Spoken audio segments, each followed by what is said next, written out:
Welcome to the Langara Voice podcast. I'm your host, Aishwarya Singh. In today's episode, we're going to discuss a lost art form, handwritten letters. Letter writing was a primary form of communication until 2 decades ago, but digital communication has transformed the intensity of communication and also how frequently people communicate. Writing has lost its discipline, the grace of communicating with someone, and the curiosity that comes with waiting for replies. In our first segment, reporter Melba Grace Jacob talks about the culture around letter writing. When was the last time you wrote a letter or received one? Handwritten letters are personal. In this fast-moving world, where days go by in the blink of an eye, taking time to write a letter is something exceedingly rare. Kina Kavikyoli, the English department chair at Langara College, says handwritten letters hold emotional and physical value that does not go unnoticed by the receiver. I mean, I'm old enough to have grown up with letter writing, and I was still doing it until a few years ago. And for me, it was a way to keep in touch with family who were in other parts of the country or in other countries. So it was just a fundamental way of staying connected. In England, where I grew up, phoning overseas was very expensive. So it was kind of the best option that we had. Why it's important. I get more excited when I get a physical letter than when I get an email. The emotions. Yeah, and I think, there were ways of illustrating them.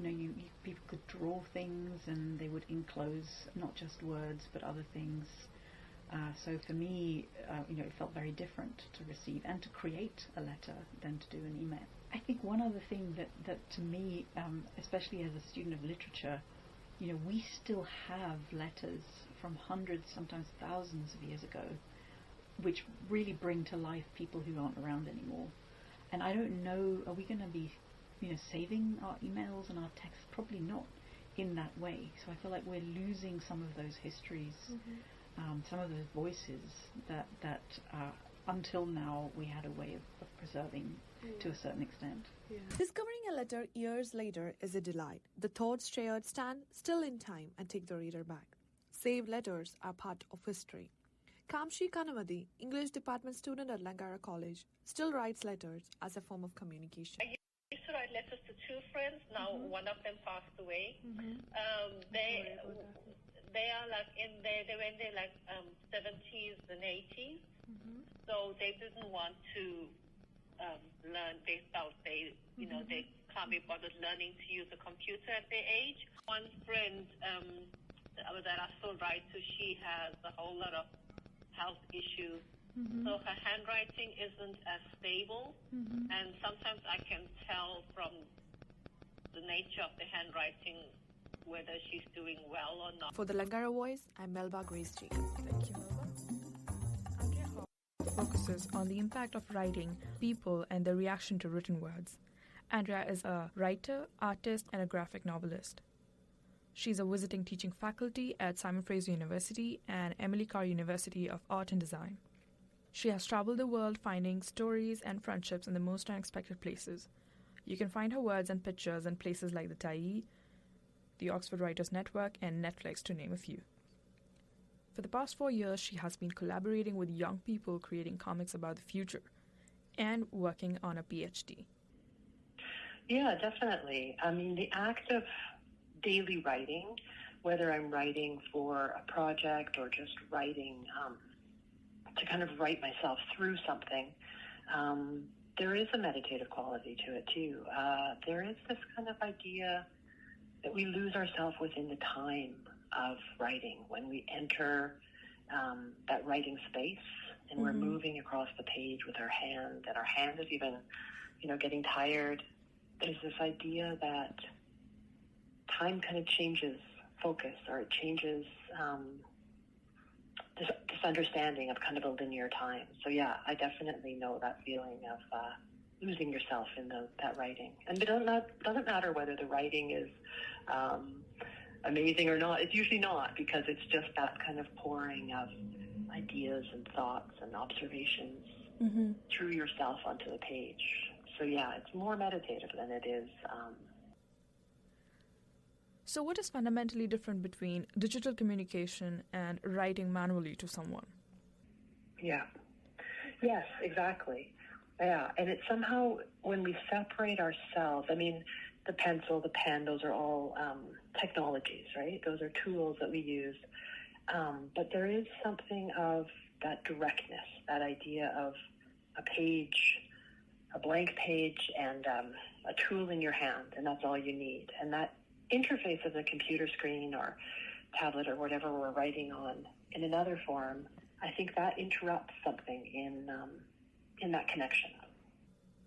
Reporter Sashi Goel looked at the transition from traditional to digital communication. Communication has changed in the present time, like texting, emailing, etc. In this segment, we will be exploring the value of handwritten letters and their relevance with Justin Hong. She is a famous calligrapher based in Vancouver, and Yoli Chen. She is an employee of Canada Post.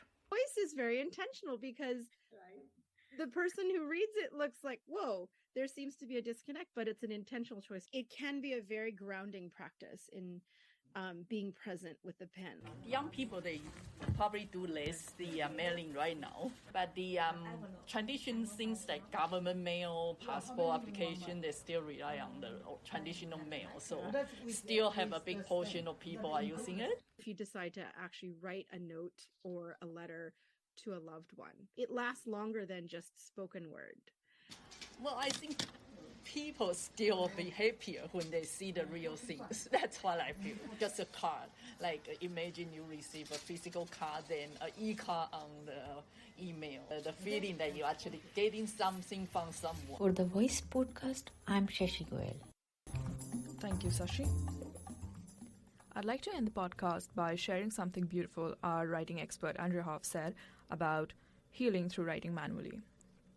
I do tread gently into my own narratives, and I know when I'm teaching creative writing or people are working with stories from their own lives, we do really hold a space that they can go into their stories, but they can also choose not to. But they're not ready yet. I think we have to know when we're ready to tell stories from our life. So from what you're saying, I'm gathering there's a safe space between diving into our emotions when writing to express and still trying to strike a balance and not go to a dark place? Exactly, right? Yes, yes, that's a perfect way to say it. Is that balance between knowing, is this a safe passage yet? And sometimes it's just time that makes it a safe passage. And sometimes, I don't know, it's other work that we've done. If we talk about healing and meditation, I think those can happen in other realms of our life. Right. And it's almost like, if we're listening to ourselves, I think we begin to know when are we ready to go back into those experiences as a writer, as a storyteller of our own lives. Right.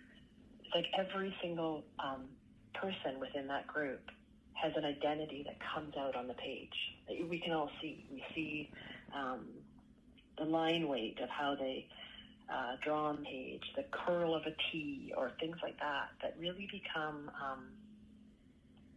so pronounced and yet so subtle at the same time. And you begin to see all these nuances from the style of the writing, especially cursive.